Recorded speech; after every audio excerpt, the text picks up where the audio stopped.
Bienvenue à votre émission L'Église prie, l'Église prêche, l'Église se réveille et évangélise. Nous vous saluons dans le précieux et glorieux nom du Seigneur Jésus-Christ. Nous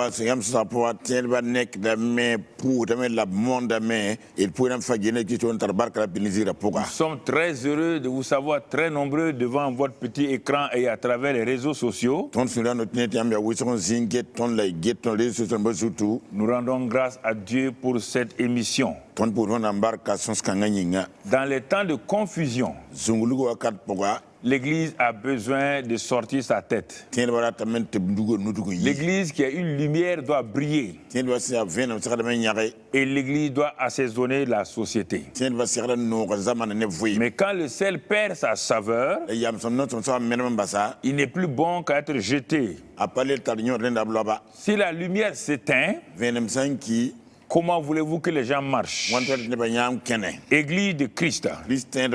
Le monde t'attend car il veut connaître ton Dieu. Tel est le titre que nous allons traiter aujourd'hui. Église, le monde t'attend car il veut connaître ton Dieu. Alors pourquoi ce titre-là? Le monde veut voir notre Jésus et surtout le voir à l'œuvre. Nous avons parlé trop d'un Jésus historique, d'un Jésus qui a vécu sur la terre et qui semble ne plus être vivant aujourd'hui. Et le monde là a soif. Le monde attend la révélation des fils de Dieu. Toute la création veut voir à travers l'Église la sagesse infiniment variée de Dieu. Et les gens attendent. Ils écoutent les églises. Ils n'entendent que des chants. Ils ne voient que des concerts. Ils ne voient que des querelles. Ils ne voient que des bagarres. Le monde est déçu. Le monde dit le Jésus dont on nous a parlé avant était un Jésus vivant. Un Jésus qui transformait la vie des gens. Mais l'église d'aujourd'hui n'arrive pas à démontrer, n'arrive pas à révéler que leur Jésus-là est vivant. Pourtant, nous savons, dit le monde, nous savons qu'il est vivant. Nous savons qu'il est réel. Puisque c'est lui qui va venir en dernière minute à Jérusalem pour mettre fin à la fin du monde, dit le monde. Alors, bien-aimés frères et sœurs en Christ, peuple de Dieu, en tant qu'individu ou église communautaire, quel Jésus présentes-tu à ce monde-là? Quel Jésus présentes-tu à tes parents, toi qui es dû, tu te vantes que tu es le seul chrétien de ta famille, mais pourquoi les autres ne viennent pas? Ils ne voient pas un Jésus vivant avec toi.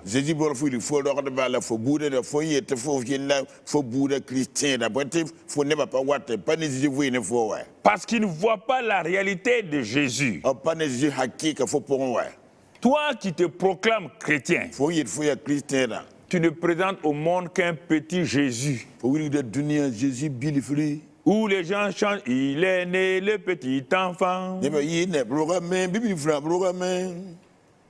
Et si c'est un petit enfant, c'est nous qui avons compassion de lui. Si ton Jésus est un petit enfant, il ne peut rien faire pour nous. Certains disent, certains montrent un Jésus sur un crucifix.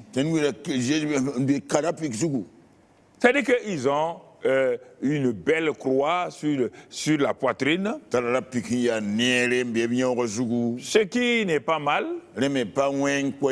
Mais c'est Jésus crucifié là, qui est sur le crucifix là. Il ne peut rien faire pour toi-même, à plus forte raison d'aider les autres.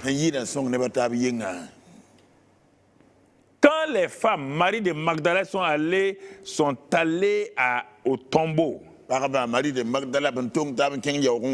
Elle voulait aller embaumer le corps de Jésus. Mais l'ange qui est apparu leur a dit,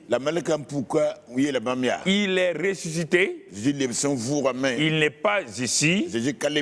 Allez dire à Pierre et à ses disciples que Jésus est vivant, qu'il a vaincu le tombeau. Voilà le message que le monde attend de nous encore aujourd'hui. Pasteur, évangéliste, docteur, apôtre, prophète. Pasteur, évangéliste, docteur, apôtre, prophète. C'est ça que le monde attend. Nous ne sommes pas les premiers à être des prophètes, des apôtres. Il y avait les apôtres de Jésus. Il y avait l'apôtre Paul. Il y avait des docteurs. Il y avait des évangélistes. Et ils ont montré en leur temps que leur Jésus était vivant. Je vous parle, jeune génération. Où est votre Jésus? Jésus ne se trouve pas dans le développement personnel. Jésus ne se trouve pas dans les histoires où viens, on va t'élever. Les gens sont fatigués, languissants et abattus. Ils veulent voir un Jésus réel. Un Jésus réel, vivant. Mon frère, ma soeur. Ils veulent voir un Jésus vivant qui sauve. Un Jésus qui libère encore, qui guérit. Un Jésus qui vit encore. Et qui exauce les prières des hommes.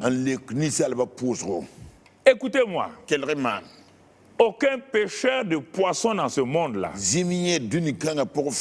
ne va aller prendre son filet et son hameçon et dire à sa femme, je vais aller pêcher des poissons. Ah, sa femme dit, ah, donc tu vas sortir alors. Je prépare la voiture pour toi.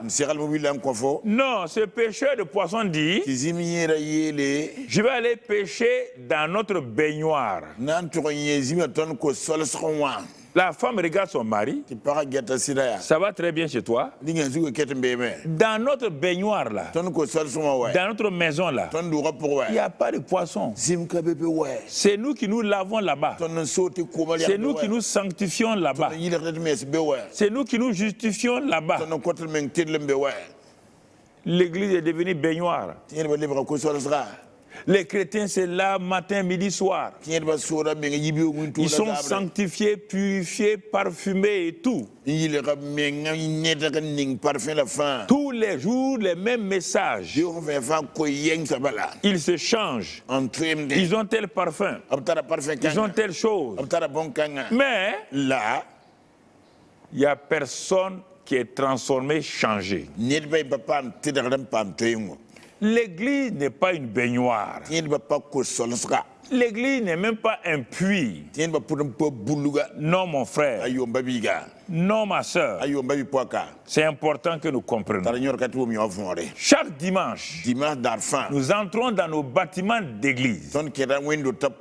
Mais dans ces bâtiments, il n'y a aucun poisson. Il n'y a aucune brebis perdue. C'est pourquoi nous inventons des termes qui ne sont même pas bibliques, dit nous les pauvres petits pécheurs. Un enfant de Dieu n'est pas pauvre petit pécheur.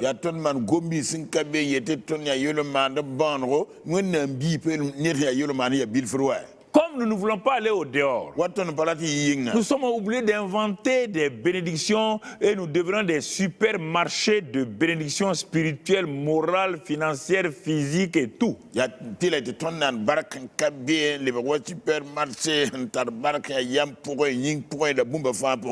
Quand Jésus était là physiquement et que les gens ont transformé le bâtiment, la synagogue en supermarché, Jésus les a fouettés.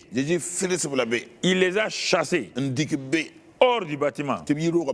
Il a dit, La maison, cette maison-là, c'est la maison de mon père. C'est la maison de prière. C'est la maison de compassion. C'est la maison de miséricorde. Allez au dehors. Cherchez les brebis.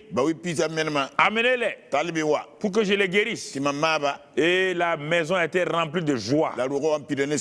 Ça fait des années qu'il n'y a pas de joie dans la maison. Il n'y avait que des cris des vendeurs de pigeons, de poissons et de je sais pas moi, de margouillat. L'église, si elle n'est pas un supermarché, si elle n'est pas une baignoire, certains l'ont transformée en lieu de lamentation de Jérémie. Tout le temps, c'est des gémissements. Oh, où est Dieu? Comme Gédéon. Où est Dieu? On nous a dit qu'il est là, mais nous voyons qu'il est mort. Il est impuissant. Église de Christ. Soyons honnêtes et regardons nos églises locales. Des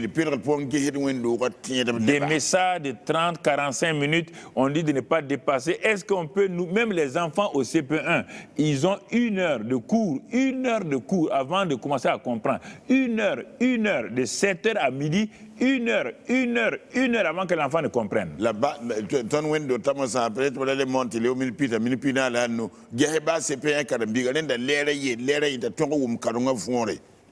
est-ce qu'on peut faire devenir quelqu'un médecin, infirmier avec 30 minutes d'enseignement? On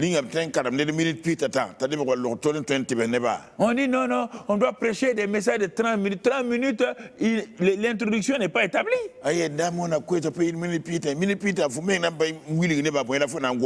Tu as parlé pour un peu nettoyer les oreilles des gens. C'est pourquoi les gens sont fatigués, même les chrétiens sont fatigués d'aller dans le bâtiment d'église. On dit, mais les chrétiens ne vont plus à l'église. Je te pose la question. Il n'y a aucun malade qui va aller à l'hôpital. Et chaque fois qu'il va à l'hôpital, il veut se faire opérer. Les malades qu'on fait introduire devant lui sortent morts. Même celui qui a des douleurs là, quand son tour va arriver, il va dire que lui il va aller aux toilettes et puis il disparaît. Si l'église n'est pas une solution, si l'église ne part pas au dehors pour donner le baume en galade, si l'église ne répand pas la bonne odeur de Christ au dehors, si les gens n'arrivent pas à sentir la bonne odeur de Jésus au dehors, pourquoi voulez-vous qu'ils viennent être dans vos maisons où il n'y a que des querelles, des mésententes, des diffamations, des critiques inutiles?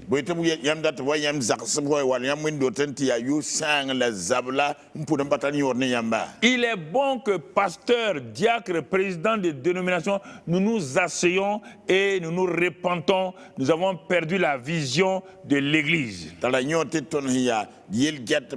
Pasteur Damba, Karma Sulta Damba, ton Zindi, Tekiam Kotonam Suguri, Balton Menem Same, Wendo Raving Vénéral. Nous avons rempli nos églises quand je dis encore, des théologies de Jésus. Ça ne change personne. Aucune théologie ne change personne.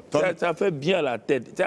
Je ne suis pas contre, mais ça ne change. Jésus ne l'a pas fait, les Pauls ne l'ont pas fait, personne ne l'a fait. Ton pirzano de nepson karam toujours piti ba mi théologie la patagnon je dis pas mana Paul pas nelbe pas mana. Bon, si vous voulez prêcher la théologie, démontrer aussi la puissance du Saint-Esprit. Là, je peux être d'accord. Mais aucune théologie n'a jamais transformé quelqu'un. Jamais. Elle n'a aucun pouvoir. C'est pourquoi les gens du temps de Jésus disaient, on a nos grands théologiens, on a les Anne, les Caïphes, on a les Nicodème, on a tous ces gens-là. Mais ce jeune homme Jésus-là, de 30 ans là, on n'a pas vu son certificat de théologie. On n'a pas vu sa formation. Il n'a jamais été inscrit dans aucune école biblique, ni de Gamaliel, ni de Anne, ni de personne. Mais quand il parle, sa doctrine n'est pas comme celle des scribes et des pharisiens. Quand il agit, nous voyons la réalité de Dieu qui se manifeste. Alors, frères et sœurs, vous voulez quoi? C'est pas une critique. Les gens de Jésus ont fait déjà la différence.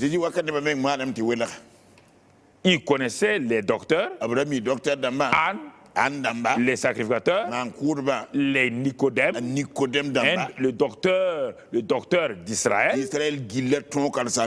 Il voyait un jeune homme qui était un charpentier, qui n'a aucun titre, mais il bouleversait la vie des gens. Des multitudes accouraient de l'Égypte, de la Syrie, du Liban pour venir écouter ce jeune homme de 30 ans.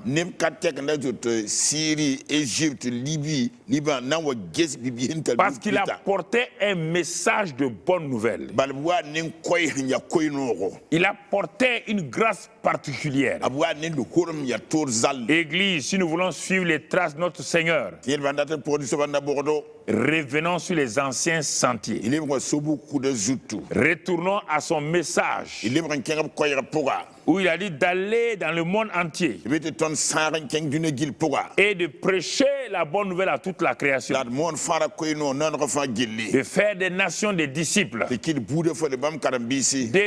le début 2020, toi qui es en contact avec nous, combien de personnes as-tu amené à Christ? Combien de tes parents sont devenus chrétiens? Tes voisins, ton quartier, le village où tu es. Peux-tu nous présenter les nouveaux chrétiens? Peux-tu nous présenter les nouveaux croyants? Vous êtes allés au dehors, vous avez prêché la bonne nouvelle, vous avez témoigné et vous avez reçu la grâce de Dieu. Je parle aux hommes et aux femmes. Parce que mon frère, ma soeur, l'église, ce n'est pas les hommes. L'église, c'est les hommes, les femmes, les jeunes, les vieillards, les enfants, les blancs, les noirs. L'église, c'est l'agence du royaume des cieux.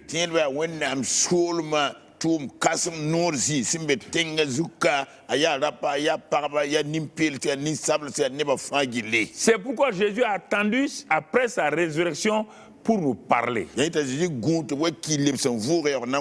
Il commence dans Luc 24, verset 49. Il dit, allez m'attendre. Il dit, et voici, j'enverrai sur vous ce que mon Père a promis. Mais vous, restez dans la ville jusqu'à ce que vous soyez revêtus de la puissance d'en haut. Chrétien, pasteur, docteur, formidable, prophète, es-tu revêtu de la puissance d'en haut?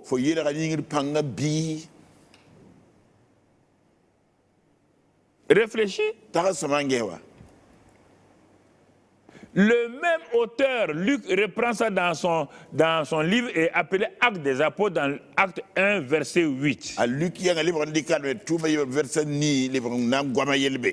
Voilà ce qu'il dit là-bas. Il dit, quand Jésus était rassemblé avec ses derniers disciples apôtres après la résurrection, il leur a dit ceci. Mais vous, vous recevrez une puissance, le Saint-Esprit survenant sur vous, et vous serez mes témoins à Jérusalem, dans toute la Judée, dans la Samarie et jusqu'aux extrémités de la terre. La puissance du Saint-Esprit, ce n'est pas pour se promener, prophétiser. Prophétesse, c'est pourquoi vous avez des problèmes. Prophète, vous avez des problèmes. Ce n'est pas d'aller de maison en maison, rassembler des gens pour prophétiser sur leur vie. Non. Il dit, vous recevrez une puissance. Le revêtement de la puissance d'en haut. Pour être témoin dans la ville où vous êtes, dans le quartier où vous êtes, dans le village où vous êtes, et ensuite dans la province voisine, et jusqu'aux extrémités de la terre. Église. Le quartier où tu es, regarde le quartier.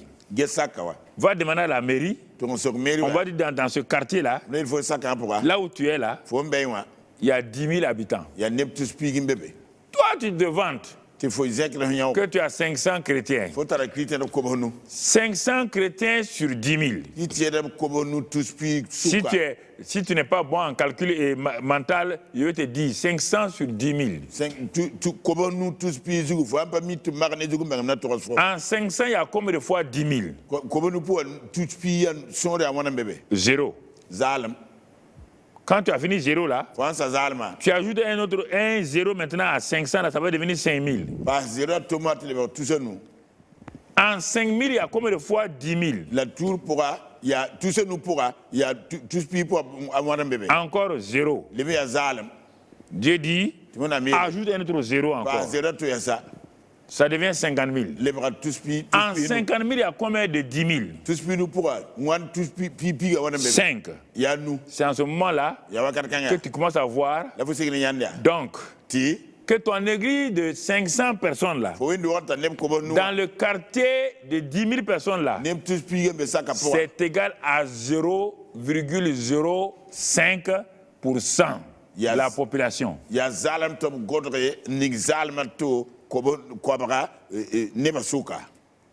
Et toi, tu te vantes. Tu vois, les jeux, ils font le gros dos. Moi, j'ai 500 personnes. 500 personnes par rapport à 10 000. C'est quoi? On est allé faire de toutes les nations. C'est de tout ton quartier là, c'est toutes les nations comme ça. Ah, nous on a 2000 personnes. On a 2000 personnes. Les gens se vantent qu'en Corée, au Nigeria, il y a des églises de 100 000. 100 000 chrétiens dans une église comme le Nigeria, avec 200 millions de personnes. Ça fait combien? En 100 000, il y a combien de fois 200 millions? 0,000. 200 millions. Vous voyez? On est en train de se vanter pour des choses inutiles. Ce qui est important, c'est d'avoir des témoins de Christ dans ton église. Les femmes et les hommes qui vont aller régulièrement, les week-ends, dans les rues, dans les marchés, partout, témoigner. L'église doit être une église active. C'est une rivière qui coule et qui va dans le monde. C'est ça, Ézéchiel 47. Ézéchiel 47. Il a vu l'eau descendre. L'eau est allée. C'est étendu et aller dans le monde. Le monde là est dans la mer. La mer c'est le monde. Et assainit la mer. Et des arbres fruitiers ont poussé. Des poissons ont été gagnés. C'est ça l'évangélisation par l'église. L'évangélisation par l'église. Alors, quand Jésus a dit allez et recevez la puissance là, il n'y avait que des hommes. Vous amenez vos traditions du village dans l'église que les femmes ne doivent pas faire. Il n'y avait que des hommes. Je vais tout de suite mettre la honte sur les hommes là. Écoutez, je vais mettre la honte sur vous.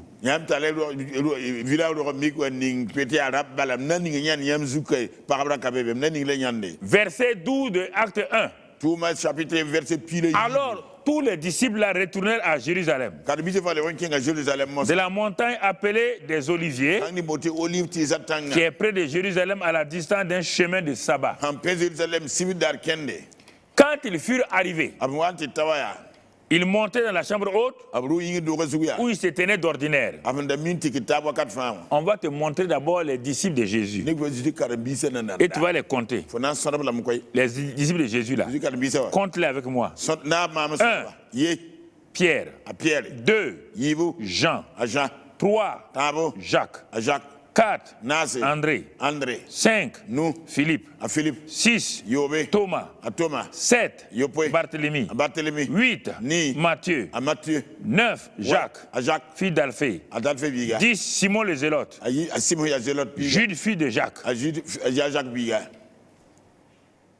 Environ 10. 11. ta bam pila ye Ça, c'est les disciples. kara karambi se Mais ce n'est pas fini. la passe à main ouais Le verset 14 nous dit, verset pila nasa Tous. ton gilfan d'un commun accord, nzem taba persévérer dans la prière ranar la pose pour avec les femmes. nem paraba fa On vient de désigner 10 hommes. nya la pila mu ton dala Écoutons, et quel roi tu sais faire calcul mental, non? faut minte sonne zuka Les femmes paraba et Marie, ne mari mère de Jésus, ya Jésus et maman avec les frères de Jésus. ne Jésus yapa Les frères de Jésus, compte-les. Jésus yapa son Va dans Marc 6, tu vas trouver leur nom là-bas. ken marque yo to nya Jésus yapa Tu ajoutes aux 10 apôtres là, parce que tum de bampiga et quelques hommes encore. ne rap Ça fait 15. ya bampila nous 15. pila nous Mais si tu regardes, la voix ngese verset 15 maintenant, verset pila nous mosa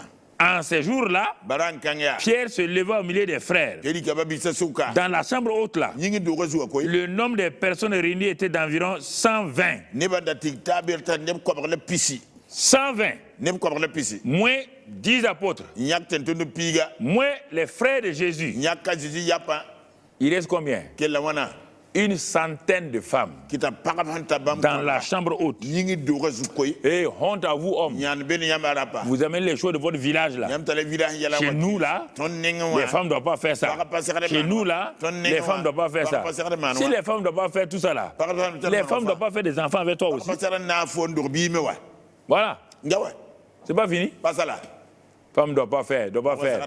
Mais quand tu veux enfant, tu pars vers la femme. il faut que Il da para faut te taire, hein. Sini Pasteur, noro. tais-toi. pasteur de sinu norobe Vous méprisez les femmes comme ça. yam Là. pa ore paraba auto Alors que c'est elles qui font dans toutes les églises du monde. ti abdunu gil fa pour abam Les femmes sont plus nombreuses que les hommes. paraba sori da pa fa Quand on dit prière, ayir pose c'est les femmes. paraba wate Vous voyez là, Nyambale neka. la première séance de prière, pipi pose on manka après le départ de Jésus, ajidi lora pora était animée par les femmes. da paraba mbin da bebe ta kuta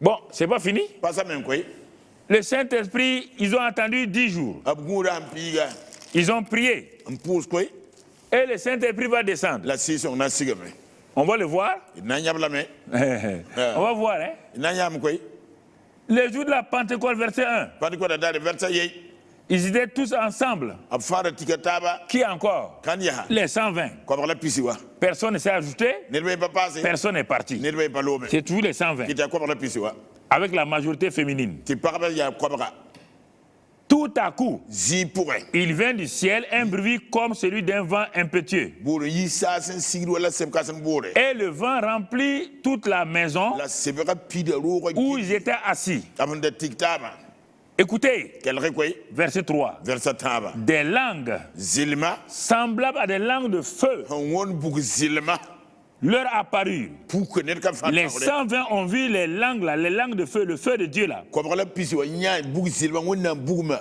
Et ils ont vu les langues là se séparer en langues individuelles. to mi yam ti bug zilma net fa wela ka me andor ne ka fa zugu Et les langues là se posèrent la zilma to on dor la me sur tous les hommes. rapa fa zugu bala Les langues là de feu là, on dit non, nous on ne se pose pas sur les femmes. bug zilma il bam pa nan dor men parba zutu Ah? aha Ou bien, c'est pas ça. Dans mon Bible, c'est pas ça? bi yam wena sir pour apôtre la gulo ya Ah, c'est pas ça. pa auto Enlève les écritures. ah Il faut qu'il voit ma Bible là. Dans votre Bible là. yam mena sir pour En tout cas, chez moi là, mami nenga wank dans ma Bible, il est écrit, mami na to abgul sa me les langues là se posèrent ti zilma da dor la me sur les hommes seulement. rapa zugu bala Hein? aha C'est ça, non? ya lenda Ça, c'est la doctrine de ton village. kada fo village sa karon Quitte là. Loka. Faut quitter dans ça là. Yo pour tata. Femme. Et la nuit, vous courez derrière elle.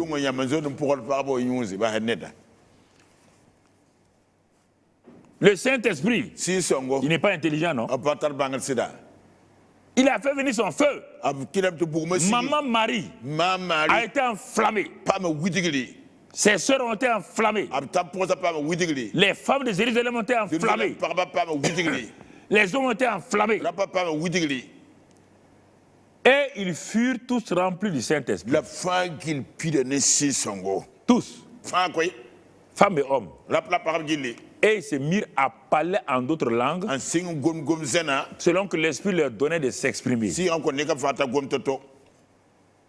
Alors, où vous avez eu vos doctrines qu'une femme ne doit pas faire ceci, une femme ne doit pas faire. Si le Saint-Esprit est venu sur une femme, c'est pour faire ce que les hommes font.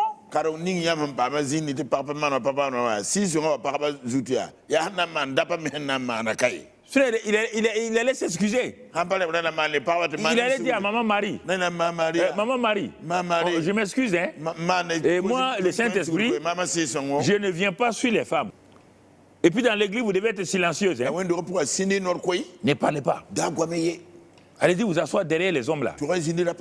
C'est les hommes que je vais utiliser. Est-ce que le Saint-Esprit a dit ça? Pourquoi vous prenez vos doctrines parce que c'est venu par des missionnaires, c'est venu par... Tout ce qui vient de l'extérieur, les gens aiment ça. L'Africain aime ce qui vient de l'extérieur. Ce qui est local, là, ils ne veulent pas. On dit c'est église indépendante, église autonome.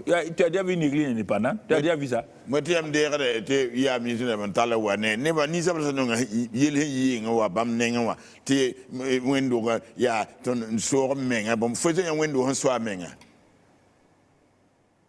Ils furent tous remplis, revêtus de la puissance, les hommes comme les femmes. Jérusalem bouillonnait. Jérusalem ils étaient contents parce qu'ils ont tué Jésus. Ils ne savent pas que la mort de Jésus a ensemencé des multitudes d'âmes dans la ville de Jérusalem. Ils ne savaient pas au moment où les gens étaient en bas. Il y avait 120 personnes à l'étage. Mais en bas, il y avait des milliers de gens qui n'ont pas reçu le Saint-Esprit.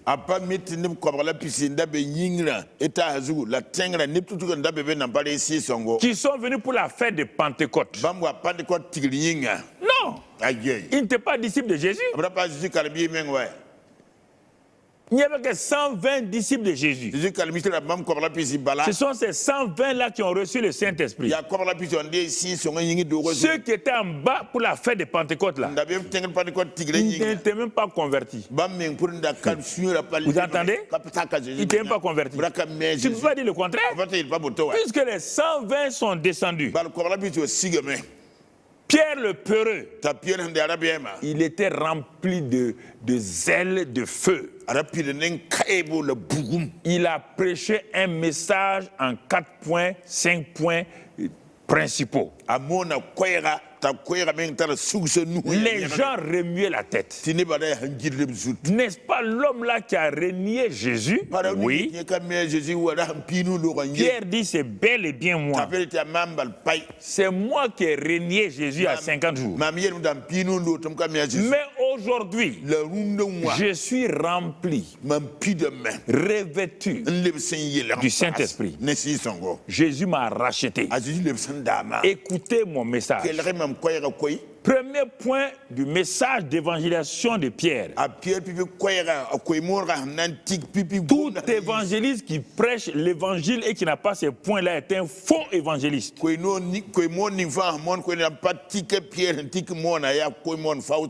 Verset 22. Il parle d'abord, il présente Jésus comme le témoin du Père. Témoignage, Dieu a rendu témoignage à Jésus. Deuxième chose, verset 23. Vous l'avez crucifié, il a été crucifié. Tout message d'évangélisation la croix doit prendre sa place principale. Et vous devez dire ce que la croix a fait. Réconcilier Dieu et les hommes. Le sang a purifié. Le sang a ramené les gens. Vous devez dire ce que la croix a fait. À la croix, les maladies sont prises. Les malédictions sont détruites. Satan a perdu son pouvoir. Ça, c'est la croix. Ensuite, on dit qu'il a été enseveli. Verset 25 jusqu'au verset 27. Son ensevelissement. Son âme est allée dans le séjour des morts. Aller détruire le pouvoir de Satan et retirer la clé. La clé que Satan était parti cacher là-bas. Nous sommes au 3e point de l'évangélisation. 4e point, verset 32. C'est ce Jésus que Dieu a ressuscité. Dans l'évangélisation, la puissance de la résurrection. Oui. Sans la puissance de la résurrection, il n'y a personne qui peut naître de nouveau. Donc, vous parlez de la puissance de la résurrection. 5e élément de votre message d'évangélisation. Il est écrit que toute la maison d'Israël sache. Donc, avec certitude. Verset 33 d'abord. Élevé par la droite de Dieu, il a reçu du Père le Saint-Esprit qui avait été promis, et il a répandu, comme vous le voyez, et l'entendez. La glorification de Jésus. C'est le 5e point. Quand ça c'est fini, résultat, le Saint-Esprit a été répandu. Comme vous le voyez, et vous l'entendez. Résultat, les hommes ont crié. Ceux qui étaient venus à la fête de Pentecôte. Il dit, oh frère, que ferons-nous? Qui a dit, répentez-vous. Alors, ceux qui étaient en bas là, t'es pas des chrétiens. T'es des religieux. Pierre dit, répentez-vous. Et que chacun de vous soit baptisé au nom de Jésus-Christ. Pour le pardon de vos péchés. Et vous recevez le don du Saint-Esprit. Ah, mais nous, on a la fête de Pentecôte. Pierre dit, si vous ne vous repentez pas d'avoir rejeté Jésus, de l'avoir renié, vous ne serez pas sauvés. Le moyen du salut, c'est se repentir, c'est détourner de ses mauvaises voies, c'est tourner, regarder la croix, ce que Dieu a fait à la croix, ce que Dieu a réalisé à l'ensevelissement, ce que Dieu a fait à la résurrection, ce que Dieu a fait à la glorification. Si vous vous repentez et vous êtes baptisé dans le nom de ce Jésus qui a été crucifié, on doit tout faire au nom de Jésus. Ce n'est pas le Père, le Fils et le Saint-Esprit qui ont été crucifiés. C'est Jésus. On se répand au nom de Jésus. On se fait baptiser au nom de Jésus. Et là, vos péchés sont pardonnés et vous recevrez le don du Saint-Esprit. Ils ont fait cela. Ils ont fait cela. Résultat, verset 41. Ceux qui acceptèrent la parole furent baptisés. Et en ce jour-là, le nombre des disciples s'augmenta d'environ 3000 âmes. Mais où ils ont eu les 3000 âmes? C'est parmi ceux qui faisaient la fête de Pentecôte. C'est le premier groupe, c'est à Jérusalem. Donc ils ont accompli la première chose de Jésus dans Acte 1:8 là, témoigner à Jérusalem. Après un pile ça il était mal pipi wa tout ma chapitre ni wa qui s'est cassé de pipi Jérusalem nananda. Et Là la puissance de Dieu a commencé à s'étendre à Jérusalem. Chaque jour, ces nouveaux chrétiens-là, ils sont maintenant 3120. Une seule prédication. 3000 âmes. Et ils persévéraient. Maintenant, ils ont commencé à enseigner. Ils ont commencé à leur faire la communion, la fraction du pain, à partager la parole de Dieu. Et les gens ont commencé à être transformés. Et chaque jour, ils étaient assidus au temple, ils priaient. Mais on va les chasser, ils ne peuvent pas rester au temple de Jérusalem. Parce que les chrétiens et les juifs, ils ne peuvent pas rester ensemble.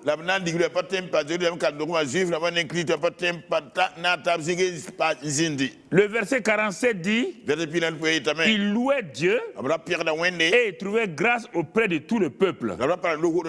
Et le Seigneur ajoutait chaque jour à l'église ceux qui étaient sauvés. L'église, le monde t'attend. Le monde de ton quartier, de ton village, de ta ville, ils t'attendent. Église, sortez de vos 4 murs. Il n'y a aucun poisson dans ces 4 murs. Il n'y a pas de brebis perdues dans ces 4 murs. Je pose la question. Quand les 120 là ont reçu la puissance du Saint-Esprit, est-ce que vous avez vu, ils ont fait une réunion de ce qu'on appelle réunion de réveil?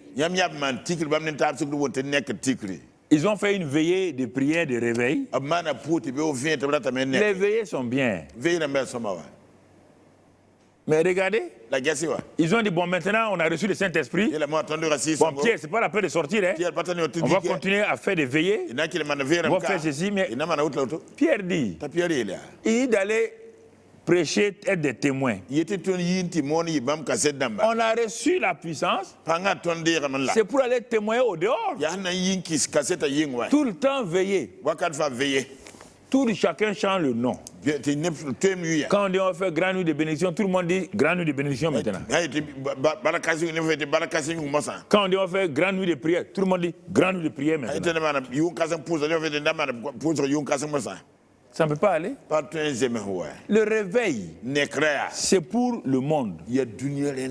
Les effets du réveil, ce n'est pas dans l'église. L'église s'est réveillée, c'est pour aller, pas réveiller les gens du monde, pour leur donner la vie.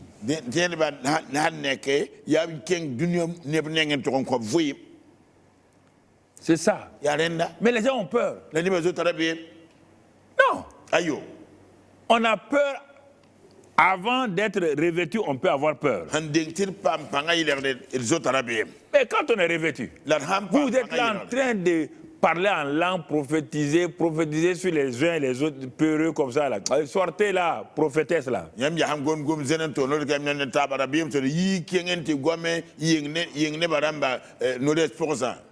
Dieu a dit quoi? Tes parents meurent. Ils vont en enfer. Dieu va te demander leur sang. Au lieu de sortir aller leur témoigner, Dieu a dit que tu as eu un mari milliardaire. Tu n'as pas vu des maris milliardaires qui maltraitent leurs femmes? Il faut quitter dans ça là, quitter dans ça. Hein, église? Réveillez-vous. Le monde vous attend. Le monde veut voir encore Jésus de Nazareth. Décrochez-les de vos murs. Ceux qui l'ont mis sur les murs là. Décrochez Jésus. Décrochez-le. Et demandez au Jésus vivant là de vous accompagner. Partout où vous allez, il va vous accompagner. Bien-aimés frères et sœurs. Partout où le feu de la gloire de Dieu descend, où le feu, le baptême de feu est là, personne ne peut rester dans le confort de son église ni de sa ville.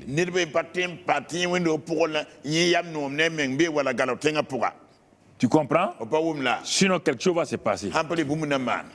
Pierre, il avait une mentalité non renouvelée. Donc, il s'est installé dans le confort de Jérusalem. Tout semblait bien marcher. C'est ça le danger d'une église réveillée. Les gens se précipitent chaque jour pour venir. Oh, nos pasteurs vont nous prêcher encore. Les gens seront libérés. Les gens seront sanctifiés. Les gens seront guéris. Mon frère, le réveil n'a pas pour but cela. On réveille quelqu'un pour aller au travail. On réveille un enfant pour aller à l'école. On ne réveille pas quelqu'un pour qu'il s'assied dans la maison et danser, chanter. Pourquoi votre vie n'avance pas? Parce que vous ne vous occupez pas de la tâche numéro 1 que Dieu vous a assignée. Vous êtes trop préoccupé par vos problèmes personnels. Supposons que Israël demandait le pain, demandait l'eau. Dieu dit, ok Moïse, je vais leur donner tout ça. Je les ai appelés pour qu'ils aillent à Canaan pour révéler un Dieu vivant. Ils ne veulent pas aller donner la bonne nouvelle d'un Dieu vivant.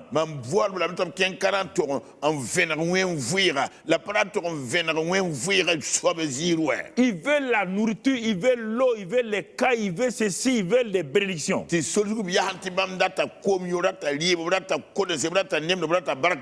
Au moment où ils mangeaient les cailles, la colère de Dieu est venue sur eux. 32 000 furent tués, ont été tués sur place.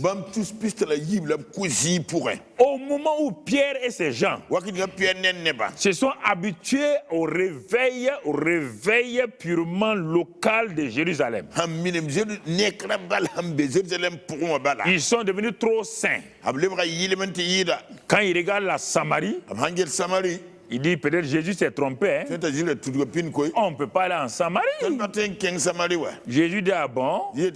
Oh Père, permets qu'il y ait un peu de difficulté parmi eux, ils vont se disperser.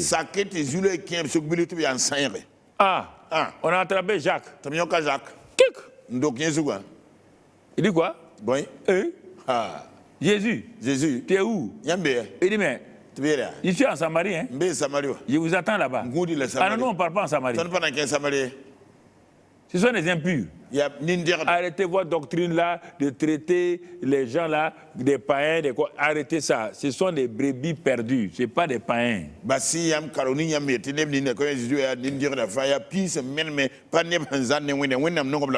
Vous entendez? Dieu vous attend pour cela. Le Seigneur vous attend. Quand la persécution est venue, chacun s'est cherché. Sauf qui peut. Et comme la persécution est venue, c'est venu par un gars terrible. Un homme terrible, il s'appelle Saul. Saul. Acte 8, verset 1. Saul avait approuvé, on a tué Étienne. Il y a eu ce jour-là une grande persécution contre l'église de Jérusalem. Ils ont invoqué le sang dit je ne viens pas. Ils ont invoqué le Saint-Esprit dit je ne manifeste pas. Celui qui a donné son sang là, vous a dit d'aller. Vous ne voulez pas aller. Moi, Saint-Esprit, je dépends de Jésus. Je suis là pour faire ce que Jésus a dit de faire. Il ne m'a pas dit de vous protéger. Donc, à cause de ça, la persécution. Tous, excepté les apôtres, se dispersaient dans les contrées de la Judée et de la Samarie. Peuple de Dieu, vous voulez être dispersés. Nous sommes à la fin des fins, à la fin des temps. Vous voulez être dispersés. Pasteur là, Vous voulez élever les gens. Vous voulez transformer vos gens en champions. Champions de quoi? Champion de quoi? C'est celui qui gagne des âmes qui est un champion. Arrêtez de nettoyer les gens tous les jours, purifier, sanctifier, et puis rester dans la même boue de l'église là. Vous voulez faire des champions pour faire quoi? C'est au dehors qu'on trouve les champions. Champion pour gagner les âmes, d'accord. Champion pour gagner faire le salut, d'accord. Mais champion pour avoir des titres là, n'importe quelle personne, même non convertie, a des grands titres, a de l'argent et tout. La champion quand vous avez échoué dans la vie, vous pensez être chrétien pour être bien, vous pensez que le christianisme est une autre voie pour assouvir vos intentions et vos désirs malsains.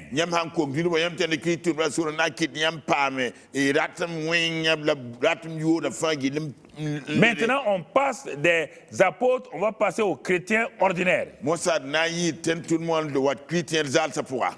Dieu n'a pas dit d'envoyer des apôtres à Samarie. Il dit d'envoyer des témoins. Ça peut être des femmes, des laïcs, des jeunes. Mais comme il ne voulait pas, Dieu va faire son affaire. Là où personne ne voulait aller en Samarie, la persécution va amener un jeune homme appelé Philippe en Samarie. Et ce jeune homme-là était rempli du Saint-Esprit. Il arrive en Samarie. Il a oublié que la Samarie est impure. Il a oublié ça. Maintenant, il était assis. Il faisait hou, hou, hou.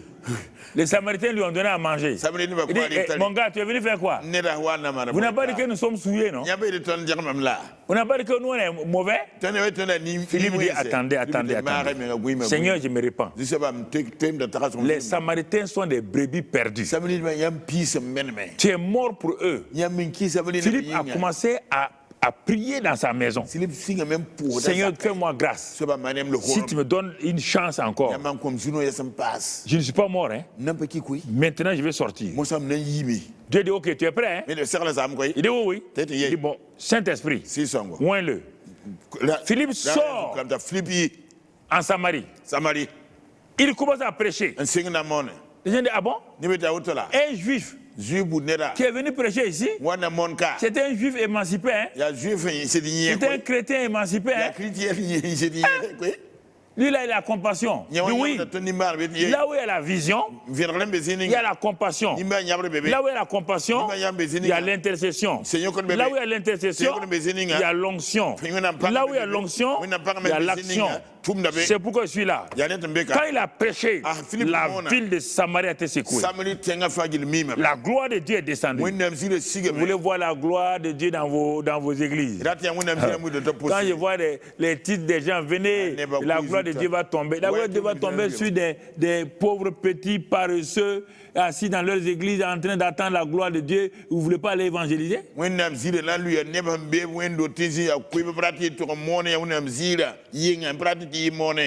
gloire de Dieu est descendue en Samarie. Là où vous pensez que Samarie était mauvaise, c'est là-bas que la gloire de Dieu est descendue. Des multitudes de gens sauvés, des gens guéris, des gens délivrés. Pasteur, vous qui faites la délivrance là, arrêtez de délivrer des chrétiens. Je vous parle à vous tous, prophètes, prophétesses, apôtres là, arrêtez de délivrer des chrétiens. Ils ont le pouvoir d'être délivrés. Vous délivrez des paresseux et vous en faites des paresseux. Vous les avez délivrés là, ils sont partis. Prophète, asseyez-vous là. Tout ce que vous avez délivré là, ils sont allés évangéliser. Non. Ne perdez pas votre temps. Je suis allé au Togo il y a plusieurs années pour Jeunesse en Mission. À Lomé. Ça vaut 20 ans. Jeunesse en Mission m'avait dit de venir prêcher. Les jeunes sont venus nombreux. Des gens sont venus du Bénin. Quand ils sont venus du Bénin, il y avait une femme qui était malade, qui avait le sida. Le sida commençait là. On lui a dit que s'il vient, si moi je prie, elle sera guérie. Je n'ai pas prié pour les malades. J'ai prêché d'aller évangéliser. Et le deuxième, troisième jour, je n'ai pas prié pour les malades. J'ai dit à tous ceux qui sont venus, les jeunes là, les moins jeunes, cet après-midi là, tout le monde sort pour aller évangéliser. Vous allez témoigner. Cette femme qui était malade a commencé à m'insulter. Il a dit à sa sœur, votre type là, il est méchant. Hein? Moi, je suis malade comme ça. On m'a dit qu'il guérit des gens. Sa sœur lui a dit, hey, écoutons, allons évangéliser. Comment je vais évangéliser? Il dit, témoin que Jésus est vivant. Ils sont allés à Lomé, dans les quartiers. Ils ont témoigné. Ils sont revenus. Quand ils sont revenus, c'est le lendemain maintenant. J'ai dit avant de terminer, le séminaire là, tous ceux qui sont malades, venez. J'ai posé les mains sur eux. Je ne savais pas qu'elle était malade. Quand j'ai posé la main sur elle, elle était béninoise, elle est venue de Cotonou. J'ai posé ma main sur elle. Je lui ai parlé. J'ai parlé. Je dit, tu as la vie maintenant. La vie est en toi. Va. Et tu verras. Elle est partie à Cotonou. Mais elle dit à sa sœur là. Mais l'homme là n'a rien fait. Mais sa sœur il a dit d'aller. Mais cette femme là, quelques jours plus tard, elle est partie à l'hôpital à Cotonou. Elle a vu des choses, on a fait l'examen. Le sida avait disparu. Les gens sont malades. Mais ils ne veulent pas obéir à Dieu. Ils veulent que Dieu leur donne à manger. Dieu leur donne la guérison. Dieu leur donne la prospérité. Dieu leur donne ceci ou cela. Mais ils ne veulent pas l'évangéliser. C'est pourquoi nos églises sont fatiguées. On perd notre force, la puissance là, sur des gens qui sont paresseux. Ils ont la puissance, ils ne veulent pas l'utiliser. Ils veulent t'épuiser. Toi, pasteur, prophète, ils veulent t'épuiser. Ils veulent vous utiliser pour faire de vous des esclaves. Il faut dire non. Allons. Évangélisons. Allons chercher les âmes perdues. Diacre. Le diacre Philippe s'est réveillé par la persécution. Il est allé en Samarie. Il a touché la Samarie. Le plus grand magicien sorcier de Samarie, Simeon le magicien, s'est converti.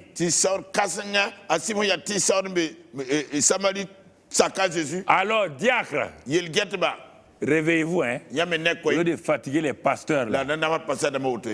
Les diacres ont trop de pouvoir. Vous n'êtes pas appelés. Vous n'êtes pas appelés. Et vous fatiguez les appelés de Dieu. Toi, un diacre là. Quand ton pasteur, tu fais comme ça. Si tu fais, on va te changer. Hein?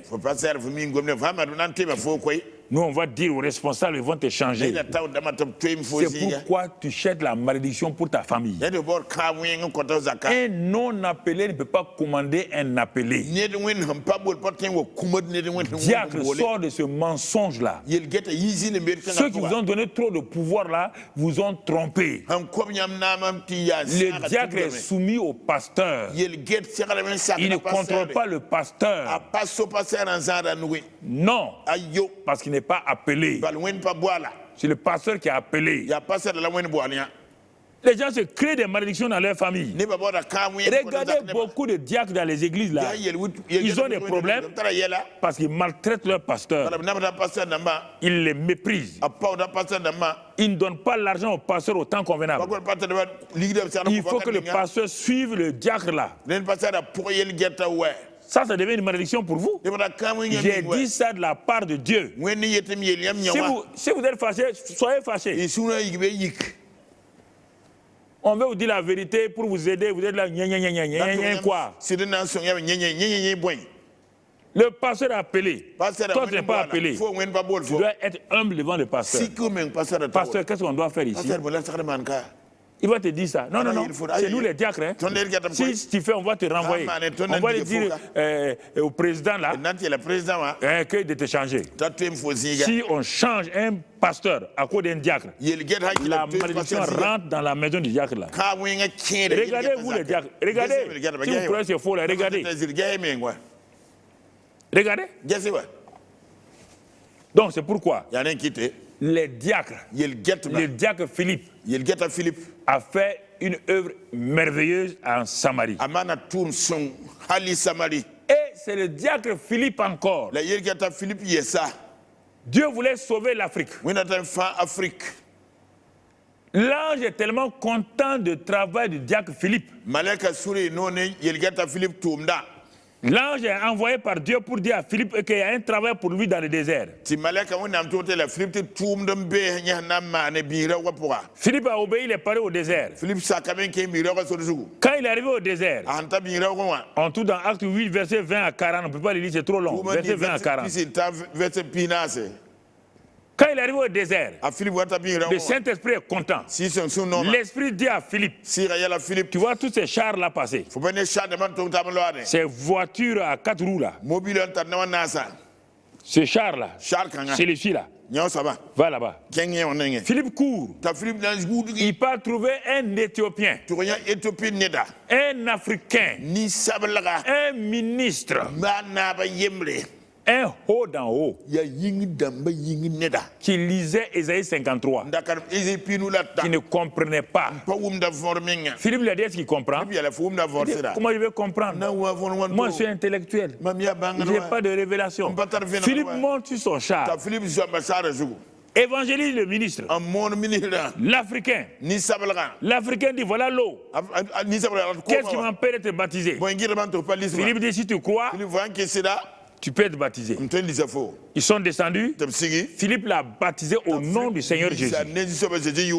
Quand il l'a baptisé, le Saint-Esprit est tellement content du diacre Philippe. Il n'a pas de moyen de locomotion. Et Dieu dit, Saint-Esprit, envoie un avion personnel. En un clin d'œil, Philippe a quitté le désert et s'est trouvé dans une autre ville. Et l'Éthiopien est arrivé en Éthiopie. C'est pourquoi l'Éthiopie a été le premier pays d'Afrique à être complètement évangélisé.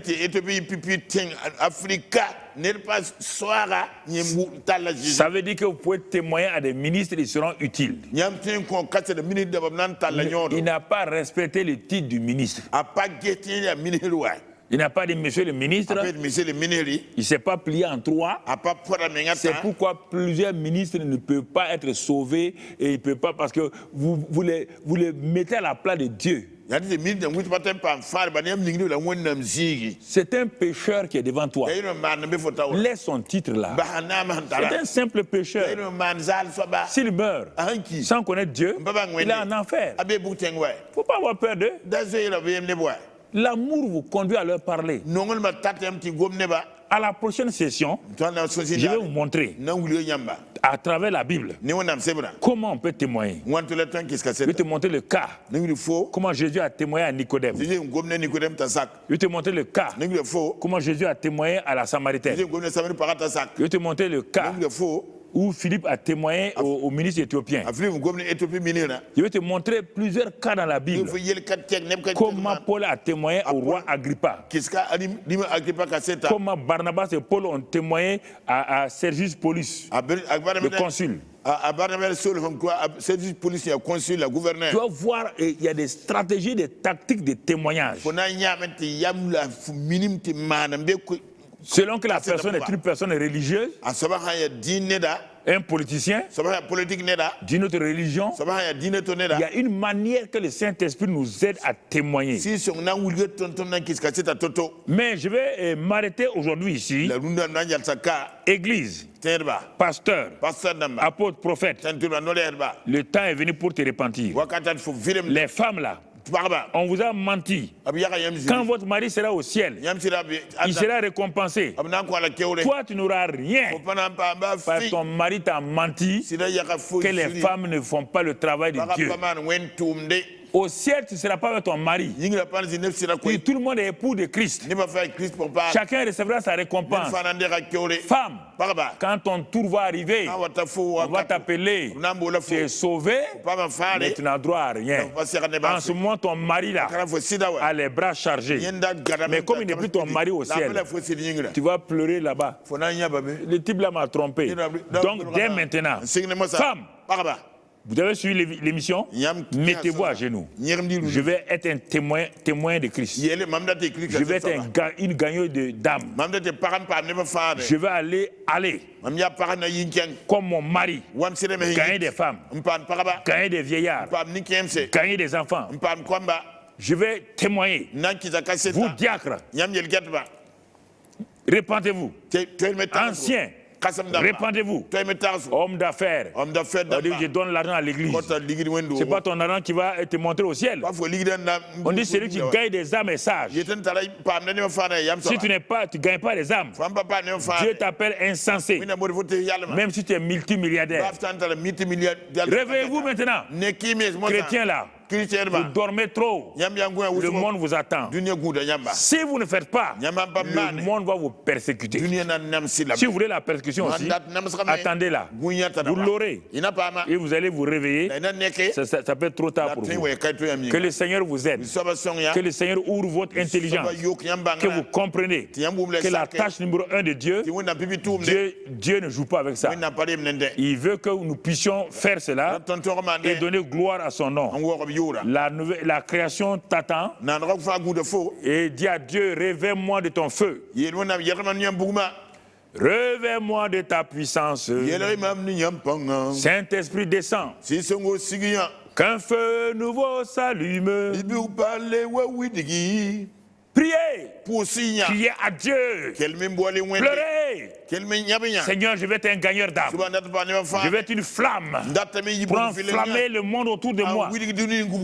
Excellent Père de grâce, touche ces hommes et ces femmes, ces vieillards et ces femmes âgées, toutes ces personnes-là maintenant, que le feu de ton Saint-Esprit vienne sur eux et qu'ils soient enflammés de la flamme divine et que leur langue soit saisie par le feu quand ils vont témoigner.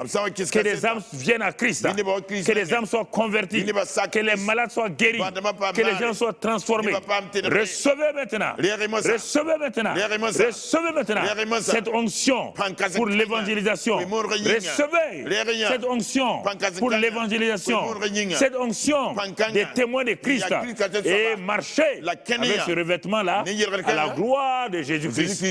Merci Père, parce que tu l'as fait et la gloire te revient. Au nom de Jésus. Amen. Amen. Amen. Amen. Si vous avez des questions relatives au sujet abordé dans cette émission, contactez l'orateur au 00226 62 62 62 34. Dieu vous bénisse.